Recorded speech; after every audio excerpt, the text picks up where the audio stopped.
Tahimik ang opisina ng Santa Mesa Commercial Complex, ngunit ramdam ang tensyon sa bawat sulok.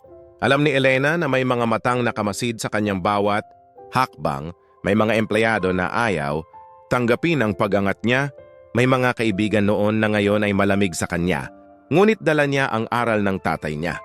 Ang dignidad ay ipinapakita sa gawa, hindi sa sigaw.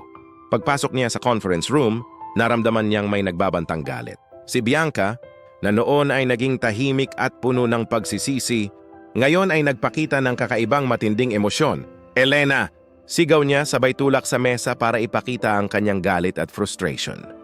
Ang ilan sa mga empleyado ay napatingin, na mga sa lakas ng tensyon sa silid.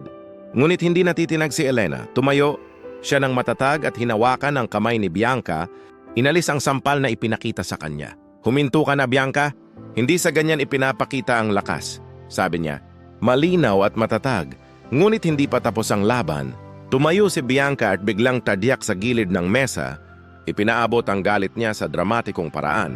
May mga verbal na panlalait. Anak ng basurero, akala mo dahil sa proyekto na ito tatalunin mo ako?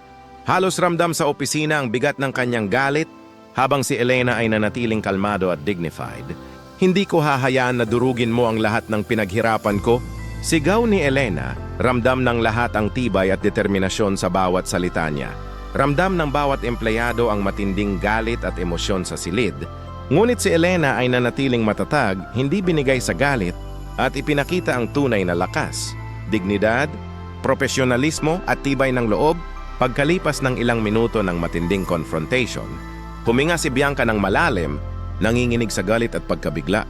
Ramdam niya na hindi niya kayang durugin si Elena. Unti-unti, nagpakalma ang dating mayabang na babae, humarap sa katotohanan na ang tapang, kabutihan at dignidad ni Elena ay hindi matitinag ng kahit na anong galit o panlalait. Sa labas ng gusali, nandoon si Mang Arturo, hawak ang lumang payong, sabay ngiti nang makita ang anak. Lumabas si Elena, pagod sa laban ngunit matatag sa tindig. Ang mag-ama ay sabay naglakad pa uwi, tahimik ngunit puno ng pagmamahal at pagmamalaki. Ang tunay na tagumpay ay hindi sa lakas ng suntok, tadyak o galit. Ito ay nasa tibay ng puso, sa dignidad, at sa kakayahang manatiling buo sa kabila ng lahat. Ang bawat araw ay may laban, at si Elena ay handang harapin ito. Hindi dahil sa paghihiganti, kundi dahil sa dignidad, tibay, at pananampalataya sa Diyos. Sa bawat luha, sa bawat sampal at tulak, may dalang aral at lakas na pwedeng sundan ng lahat. Kung natamaan ka ng pinakamatinding labanan ni Elena, isulat sa comments ang courage at ishare ito sa isang taong tahimik na lumalaban araw-araw.